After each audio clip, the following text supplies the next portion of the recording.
Iyi ni radio BBC Gahuzamiryango. Ivugira i Londres kuri metero 19, 25, 31 na 41 ku mirongo ya FM mu karere k'ibiyaga binini no kuri internet kuri bbcgahuza.com.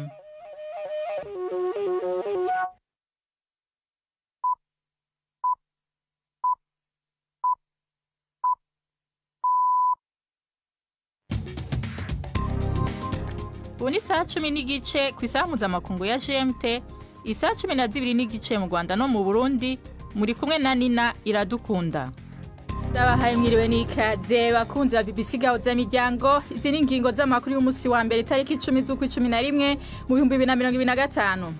Umuyobozi mukuru wa BBC Tim Devine n'umukuru w'igisata c'amakuru Deborah Tanes batanze imihoho inyuma yo kunegurwa ku ikosa BBC yakoze mu guhindura ijambo rya President Trump mu kiganiro kizwi nka Panorama. Muri Republika ya Demokarasi ya Kongo, abanyagihugu bo mu Minembwe mu ntara ya Kivu y'Epfo baratabaza bavuga ko inyuma y'ukumara ukwezi inteko z'u Burundi zarabagose zibabuza kuja gusuma. Kwerekana akababaro kabo kugira ngo isi yose imenye amagorwa bahuye nayo kubijanye n'igotwa n'ingabo z'u Burundi hano mu Minembwe aho bita mu Mikarati mu Mizinga. Nairobi muri Kenya hariko harabera amarushanwa yo guhatanira itike y'imikino ya nyuma y'igikombe ca Afrika mu makipe y'abagore mu bihugu bigize akarere ka gatanu muri Afrika. Tubafitiye n'ikiganiro c'inkino. Aya makuru ahagariwe na Mark Niyonkuru.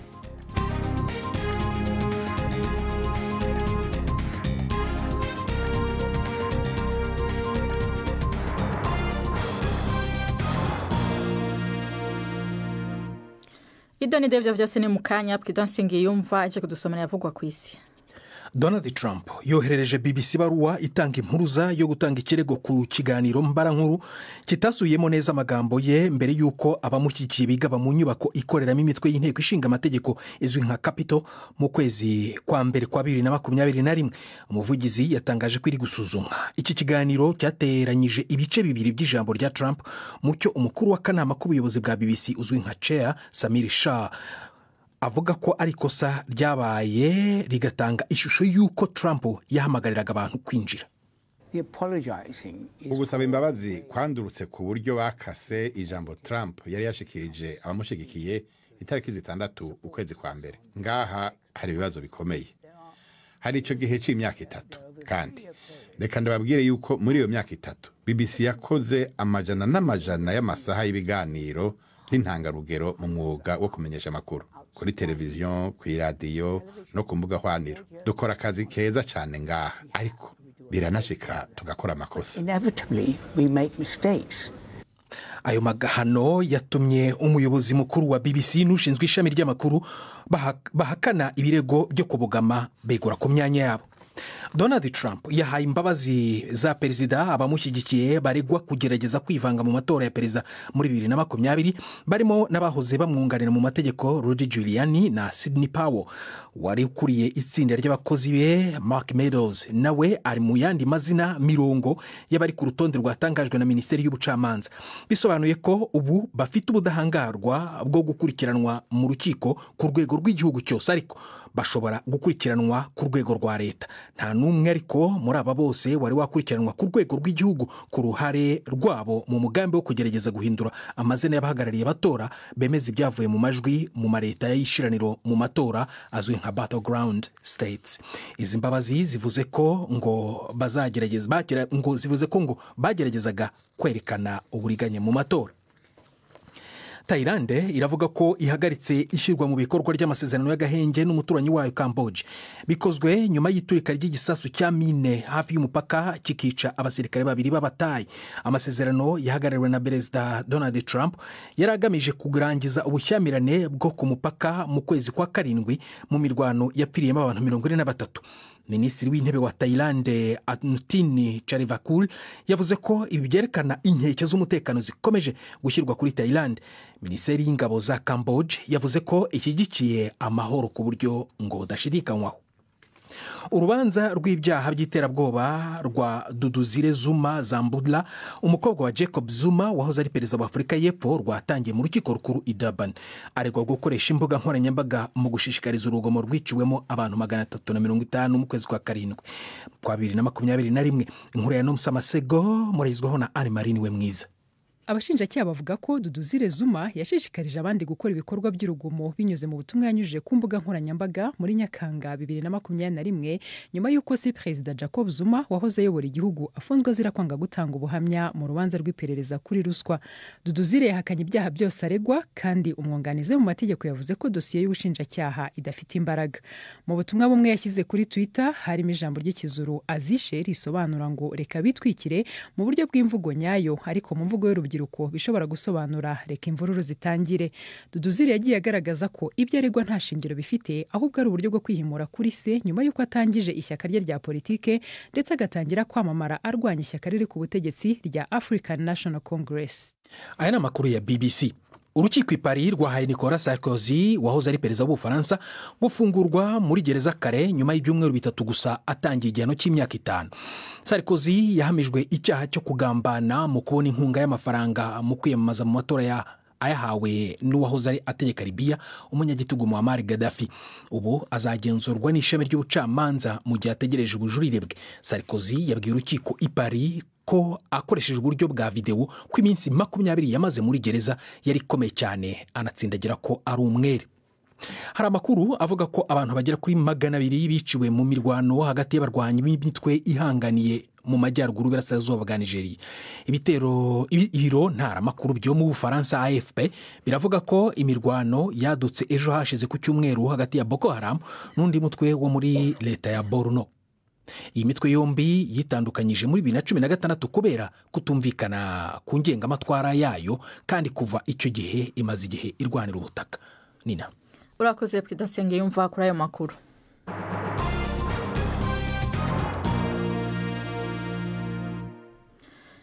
Amakuru ku buryo burambuye tuyahere ngaha i London muri BBC. Umuyobozi mukuru Tim Davie n'umukuru w'igisata c'amakuru Deborah Tanes batanzwe imihoho inyuma yo kunegwa ku ikosa BBC yakoze mu guhindura ijambo rya Perezida Trump mu kiganiro kizwi nka Panorama.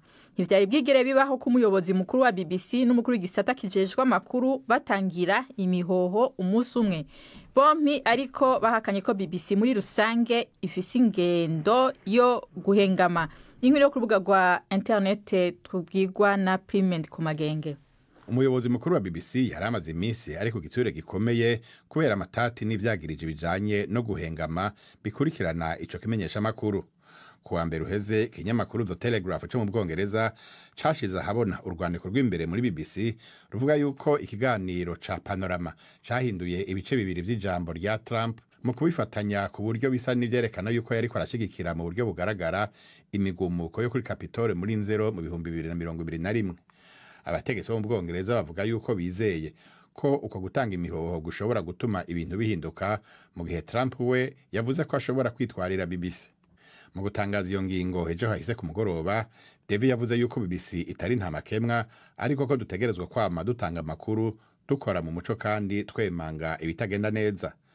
Kuwa mbere uheze ubwo butumwa bw'imbere muri BBC bwashizwe ahabona na The Telegraph bwavyuye amakenga ku bijanye n'ukuntu atakiriko kirakorwa kugira haboneke umuti w'ivyo yise ingorane zijanye no guhengama kw'igisata ca BBC gitangaza amakuru mu Carabu mu gutanga amakuru yerekeye intambara hagati ya Israel na Gaza. Ariko mu gutangaza yuko atanze imihoho, umuyobozi mukuru Tim Davie yavuze yuko BBC muri rusangi ikora neza, ariko ko hari amakosa yakozwe kandi ko we nk'umuyobozi mukuru ategerezwa kuyemanga. N'umuyobozi ajejwe igisata c'amakuru Deborah Tanes mu gutanga imihoho yavuze yuko naho amakosa yabaye atari byo ko BBC muri rusangi isanzwe ifise akantu ko guhengama. Tuja mu karere k'ibiyaga binini muri Republika ya Demokarasi ya Kongo, abanyagihugu mu Minembwe mu ntara ya Kivu y'Epfo baratabaza bavuga ko inyuma yo kumara ukwezi inteko z'u Burundi zarabagose zibabuza kuja gusuma. baravuga ko batagishobora kubona ivyo kurya canke imiti iturutse hanze. Mu ndwi iheze bakoze imyiyerekano basaba ko izo nteko z'u Burundi zobareka bakabona ibivuye handi. Mu kanya gaheze ntavuganye na Gade Mukiza, icegera c'umukuru w'intara ya Kivu y'Epfo ubu iri mu maboko y'umugwi wa AFC M23, ntangura kumubaza impamvu bagiye mu myiyerekano. Imyiyerekano ni y'abaturage bashatse kwerekana akababaro kabo kugira ngo isi yose imenye amagorwa twahuye nayo ku bijanye n'igotwa n'ingabo z'u Burundi hano mu Minembwe, aho bita mu Mikarati, mu Mizinga, aho bita kuri Zero, aho bita kwa Murima, mu Kigazura, ku Gitaka. Ayo ni amazina y'amavilaje agiye yegera ahegereye Minembwe, aho hose badeploye ingabo z'u Burundi nyinshi cyane, ku buryo noneho hano indani abaturage bamerewe nabi, nta kubona isukari, nta kubona isabune, nta kubona umunyu, nta kubona n'imiti iyi ivura abantu cyangwa n'ivura ibitungwa. Ikintu cyose tacinjira ikivuye hasi kiza mu Minembwe. Hadasubira hakaba nanone izindi ngorane ziba buri munsi. Amadrone arara azenguruka Minembwe, n'iri joro drone yari yaje abantu barabyuka kuko ari ibitero bigize imiti hano mu Minembwe. None uko kugotwa kwa Minembwe kumaze igihe kingana iki? Guhera mu kwezi kwa kabiri k'uyu mwaka habaye ibibazo, ariko bagasigarana nk'udufenetere dutoya aho bogenda n'amaguru, tudirisha duto baja aho bajaga gusuma ku ndondo ijuru y'iriya misozi miremire ya Uvira. Bakagenda iminsi ibiri bakaruha, ariko bakagenda bakagura ibyo bagura bakabizana. Noneho haza kuza aka kantu ko kuvuga ngo bafunge neza, nta kandi kantu kuboneka. Bigize environ ukwezi kurabaye, ivyo bibaye gutyo. Niyo mpamvu y'imyigaragambyo. Ubu tuvugana vyifashe gute? Kuri none abana baja ku ishuri hano turi, ariko ntibagira amakaye, ntibagira ibirato, ntibanywa n'icyayi kuko nari mbikubwiye. Hano indani aho abagenda, kubera ko habaye hashize iminsi indwi iheze, kuwa kabiri, kuwa gatatu, kuwa kane, hose hagiye haba amatake aho bita mu Mikenke, bituruka kuri izo ngabo z'u Burundi zitera mu Mikenke n'abazalendo na FARDC. Iminsi itatu ikurikirana. Noneho urumvaga kuri none no kugenda n'amaguru ntawogenda, nta n'uwoza, kuko deja yabaye zone y'imirwano. Baje batera mu Mikenke, bahatera gatatu. Kuwa kane niho barwanye cyane, haba n'intambara ikomeye z'abantu barahunga bagahungira ino mu Minembwe, ariko abagenda n'amaguru ntaho boca. Iyo mirwano se hari abantu bapfiriyemo, hari abakomeretse, ni bangahe?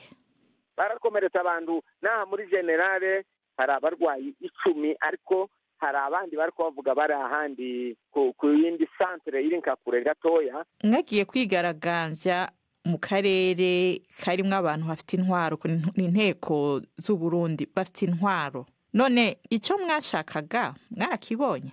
Ntikiraboneka. Nuko nawe uradufashije, irizwi ufashe aho rigera hose, nawe urabudufashije kuko abantu bamenye amagorwa tugowe.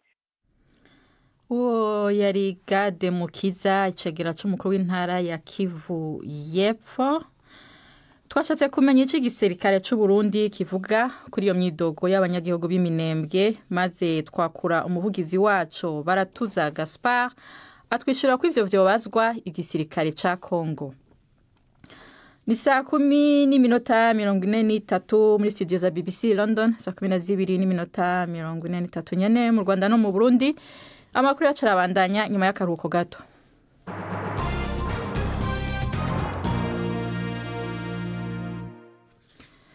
Tugume mu karere mu Rwanda. Abakenera gukoresha ibipimo ndangasano bizwi nka DNA canke ADN bavuga ko bizimvye cyane mu gihe bikenerwa cyane mu gutorera inyishu amatati. Umuryango uharanira uburenganzira bw'umugore n'umwana Haguruka uvuga ko hari abagore benshi n'abana bawugana basaba ubufasha gukoresha ibipimo vya ADN kugira ngo abavyeyi bihakanye abana babemere. Ikigo ca leta gipima ibipimo vya ADN bisabwa na sentare ca Rwanda Forensic Institute naco kiremera ko ibiciro vy'ibi bipimo bizimvye, ariko ko leta yagerageje kubimanura izirikana uburyo buke bw'abanyagihugu. Ni inkuru ya Jean Claude Mwambutsa. Umwana twise Isimbi kuko adusabye kutavuga umwirondoro we nyawo atuye mu ntara y'Amajyepfo.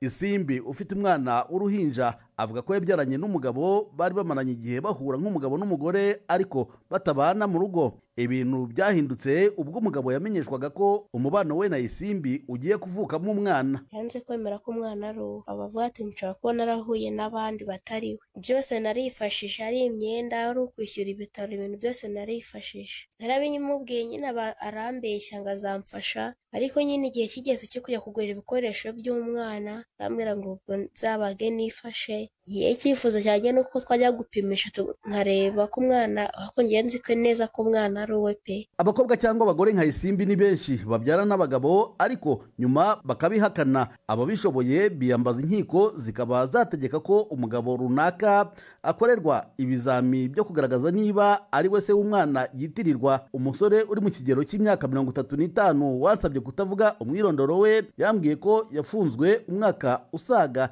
aregwa gusambanya umwana utujuje imyaka y'ubukure ndetse akanamutera inda. Gusa ngo yaje kurekurwa hakozwe ibizami bikerekana ko atari se w'umwana. Umuryango Haguruka urengera uburenganzira bw'umugore n'umwana ni ukunze kugoboka abagore babyaranye n'abatifuza kwitwa base b'abana. Madame Angelique Mujawayezu ni umukozi w'uyu muryango ushinzwe amategeko.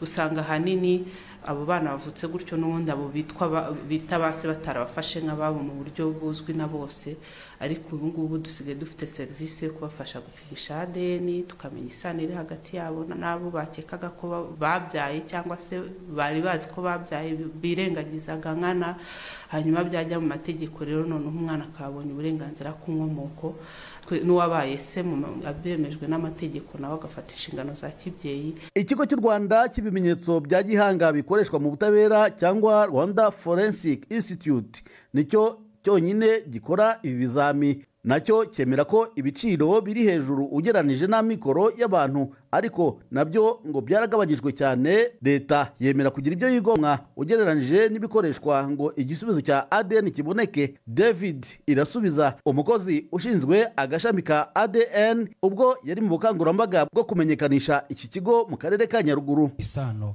y'umwana n'umubyeyi w'umugabo uko tuyikora itwara ibihumbi 267 n'amafaranga 35. Aho ni ukuvuga ko tuba twapimye abantu batatu, umugabo, umugore ndetse n'umwana. Harimo wa mugabo ukekwa kuba se w'umwana. Tukabanza tukamenya ko koko wa wundi witwa mama we koko nawe ari mama we. Ivuka ry'iki kigo mu mwaka wa 2018 ryatumye abatari bake biruhutsa, dore ko ibizami gikora byoherezwaga mu gihugu cy'Ubudage ku giciro kiri hejuru cyane. Nk'igiciro cya ADN gikorwa ku mafaranga 89 ku muntu umwe cyakorwaga hatanzwe 800 mu gihe cyoherejwe mu Budage. Kuri ubu ikigo kirateganya kugaba amashami 8 hirya no hino mu gihugu mu rwego rwo kucyegereza abaturage, ndetse ishami rya Huye ryo rikaba ryamaze gutangira. Jean Claude Mwambutsa, BBC Gahuza Imiryango, i Kigali. Urakoze Jean Claude Mwambutsa kuri iyo nkuru. Tubahonje ku runana rw'ejo.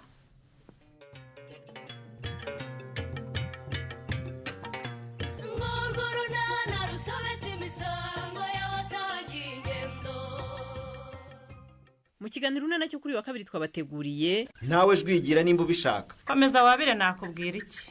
Habayeho umugore wasambanaga n'umukoresha we wo mu kazi, bakisigaza inyuma babeshya ko bagiye gusinya amadosiye.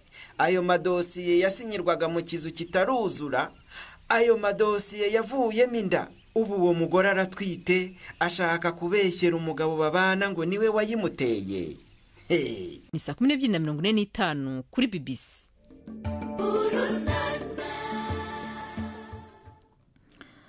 Tugume ku mugabane wa Afrika, i Nairobi muri Kenya ariko arabera amarushanwa y'inkino za basket yo guhatanira itike y'imikino ya nyuma y'igikombe cya Afrika kipe y'abagore yo mu bihugu bigize akarere ka gatanu muri Afrika.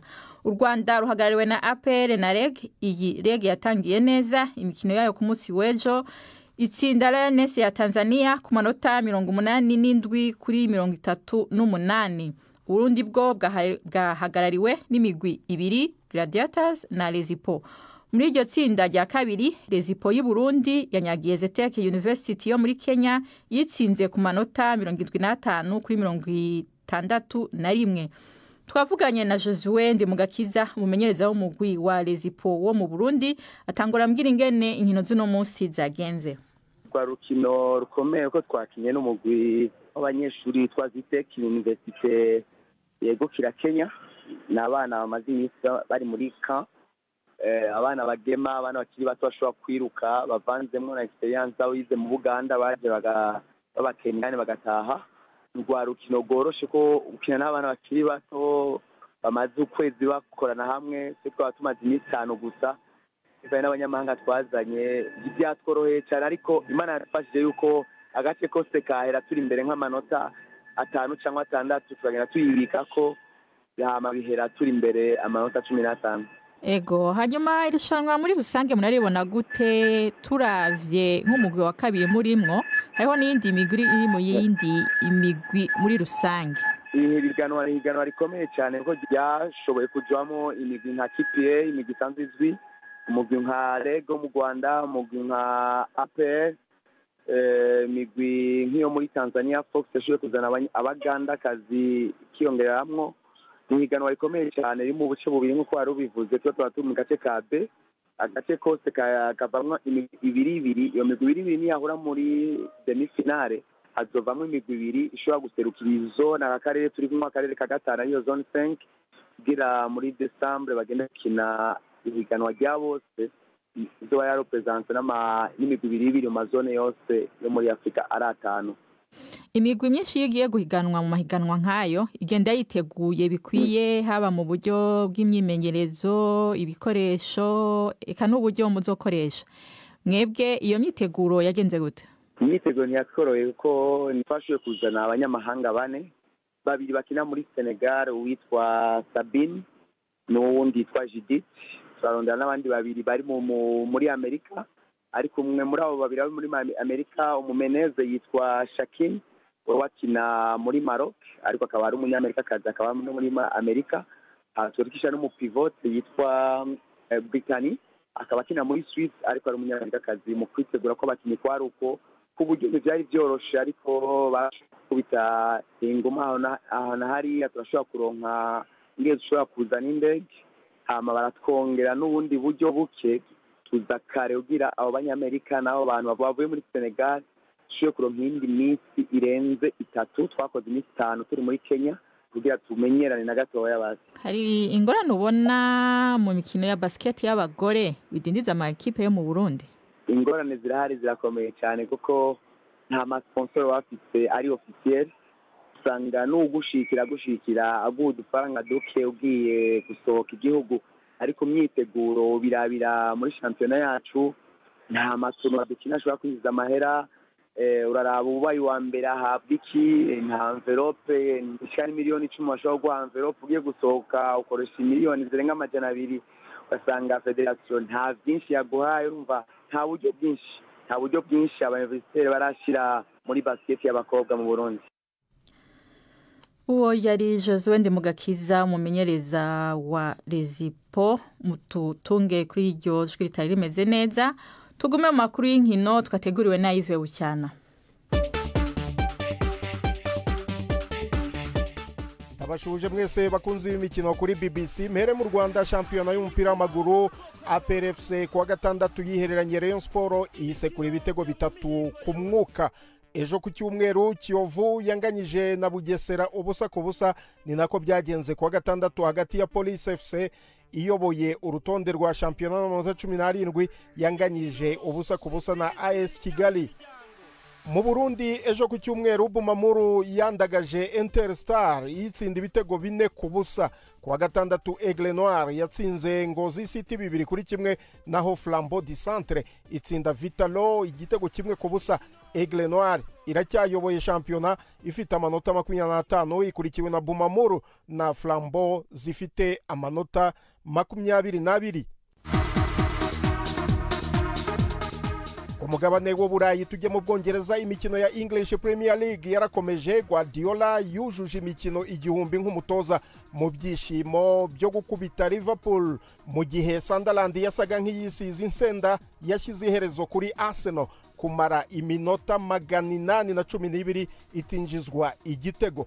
Ibindi reka tubibwirwe na Prudence Ngyumva. Mu ntangiriro z'iyi shampiyona byari bigoye kubona umuntu washoboraga kuvuga ko Liverpool itazisubiza igikombe yatwaye mu mezi 6 ashize. Nta gisabo kiri mu gutsindwa na Manchester City cyane cyane ku kibuga cyayo, ariko nyuma y'imikino 11 imikinire yayo iragoye kwemeza ko ikipe itozwa na Arne Slot yatwaye igikombe mu mwaka ushize. Liverpool ntiyatsinzwe gusa, yarandagajwe. Mu minota 90 y'umukino Liverpool yatanze akayabo ka miliyoni zirenga 400 z'amapaundi ku bakinnyi bashya, yateye ishoti imwe rukumbi mu izamu rya Donnarumma, nayo yaje ku munota 75. Ku mutoza Arne Slot intsinzwe ya 3-0 iraremereye, ariko ngo ifite amasomo imusigi. Mbere ya byose tugomba kwemera ibyavuye mu mukino kuko bigaragaza neza itandukaniro hagati y'amakipe yombi. Mu gice cya mbere baraturushije cyane, tukizera ko twari kujya kuruhuka wenda twatsinzwe nka 1-0, bikaba byaba byiza ho gato bikaba 1-1 cyangwa 2-1, ariko batsinze igitego kidasanzwe cya gatatu. Rwose byatumye batahana intsinzi bakoreye. Niba hari ikintu umuntu yakwishimira ni uburyo twitwaye mu gice cya kabiri. Nakomeje kwizera ko bishobora kuba nka 3-1, ariko ntitwashoboye kubigeraho. Ariko ndabona ari ikipe ifuza gutanga byinshi. Kuri Manchester City intsinzi yayishize ku mwanya wa kabiri iry'isataburenge Arsenal nyuma yo guhagamwa na Sunderland 2-2. Ku nshuro ya mbere The Gunners yari yinjijwe igitego kuva mu kwezi kwa 9. Newcastle United itaratsindira hanze y'ikibuga cyayo kuva mu kwezi kwa 4 yongeye gutaha amaramasa kuri Stade G-Tech itsindwa na Brentford 3-1.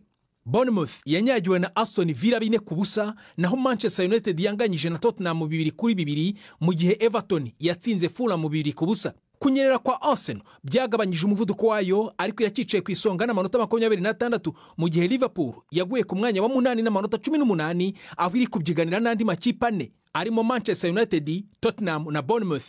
Ku buryo butangaje Sunderland yazamutse muri Premier League iri ku mwanya wa 4 inyuma ya Chelsea yirusha inota 1 gusa. President urakoze cyane. Ahandi ku mugabane w'Uburayi muri Espagne, Robert Lewandowski yaraye ateye ibitego 3 ibyo bita hat-trick, afasha Barcelone kwivana mu menyo ya Celta Vigo. Barcelone yatsinze 4-2 isatira Real Madrid, hasigayemo ikinyuranyo cy'amanota 3 gusa hagati yazo. Real Madrid kuwa gatandatu yanganyije na Rayo Vallecano 0-0. Ngaruke mu Bwongereza, umutoza w'ikipe y'igihugu Thomas Tuchel yakeje abakinnyi Jude Bellingham wa Real Madrid na Phil Foden wa Manchester City kubwo kugaruka mu ikipe y'igihugu yitegura imikino yo gushaka itike y'igikombe cy'isi mu cyumweru gitaha. Yavuze ko aba bakinnyi bamaze iminsi bigaragaza cyane ndetse banatsinda ibitego by'ingenzi ku makipe bakinira ya Real Madrid n'iya Manchester City.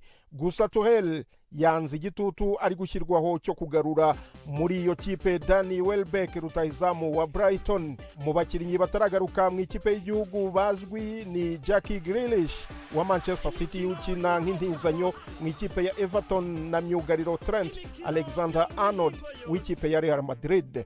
Aha ni naho nsoreje ay'imikino nari nabateguriye. Gendi Yves Bucyana.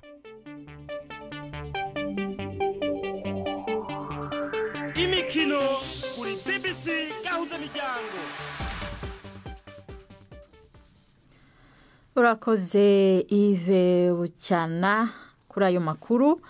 Imbere yo kubasezera nkundira ndabibutse ko umuyobozi mukuru wa BBC Tim Davie n'umukuru w'igisata c'amakuru Deborah Tanes batanze imihoho inyuma yo kunegurwa ku ikosa BBC yakoze mu guhindura ijambo rya Perezida Trump mu kiganiro kizwi nka Panorama.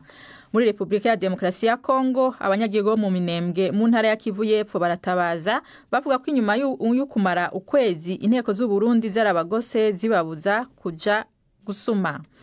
Amakuru no munsi reragarukiye ngaha, mwashikirijwe na Nina Iradukunda, mu buhinga bw'ivyuma tukafashijwe na Derek Clark, yarahagariwe na Mark Niyonkuru. Mwakoze kubana natwe na Gawane.